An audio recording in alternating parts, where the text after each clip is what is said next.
From nourishing agricultural soil to serving as a transportation route, the Nile was vital to ancient Egypt's civilization. When the Greek historian Herodotus wrote that the ancient Egyptians' land was given them by the river, he was referring to the Nile, whose waters were essential to the rise of one of the world's earliest great civilizations, the Nile, which flows northward for 4,160 miles from east-central Africa to the Mediterranean, provided ancient Egypt with fertile soil and water for irrigation, as well as a means of transporting materials for building projects. Its vital waters enabled cities to sprout in the midst of a desert. In order to benefit from the Nile, people who lived along its banks had to figure out how to cope with the river's annual flooding. They also developed new skills and technology, from agriculture to boat and ship building. The Nile even played a role in the construction of the pyramids, the massive marvels that are among the most recognizable reminders of their civilization. Beyond practical matters, the vast river had a profound influence upon the ancient Egyptians' view of themselves and their world, and shaped their religion and culture. The Nile was a critical lifeline that literally brought life to the desert, as Lisa Saladino-Haney, assistant curator of Egypt at the Carnegie Museum of Natural History in Pittsburgh, writes on the museum's website. "Without the Nile, there would be no Egypt," writes Egyptologist in his 2012 book. The Nile. The Nile was a source of rich farmland. The Nile's modern name comes from the Nilios, the Greek word for river valley. But the ancient Egyptians called it Ar or, meaning black, a reference to the rich, dark sediment that the Nile's waters carried from the Horn of Africa northward and deposited in Egypt as the river flooded its banks each year in late summer. That surge of water and nutrients turned the Nile Valley into productive farmland, and made it possible for Egyptian civilization to develop in the midst of a desert. The Nile Valley's thick layer of silt transformed what might have been a geological curiosity, a version of the Grand Canyon, into a densely populated agricultural country. Explains Barry J. Kemp in Ancient Egypt, Anatomy of a Civilization. The Nile was such a focal point to the ancient Egyptians that their calendar began the year with the first month of the flooding. The Egyptian religion even venerated a deity of flooding and fertility, Hapi, who was depicted as a chubby man with blue or green skin.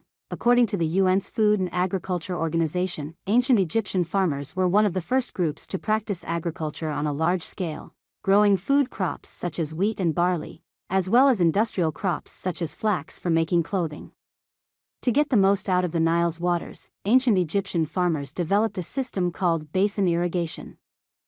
They constructed networks of earthen banks to form basins, and dug channels to direct floodwater water into the basins, where it would sit for a month until the soil was saturated and ready for planting. It is obviously challenging if the land on which you have built your home and grow your food gets flooded by a river every August and September, as the Nile used to do before the Aswan High Dam, explains Arthur Goldschmidt, Jr., a retired Penn State University professor of Middle East history and the author of A Brief History of Egypt.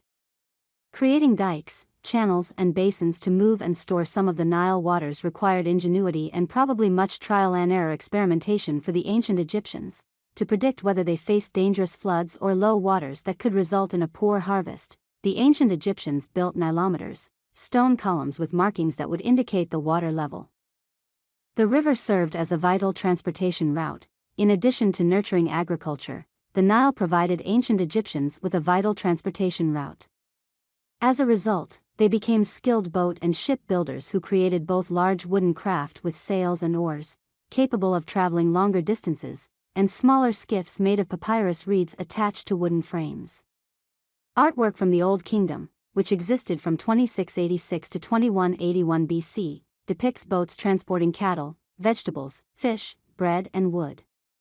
Boats were so important to the Egyptians that they buried deceased kings and dignitaries with boats that sometimes were so well constructed that they could have been used for actual travel on the Nile.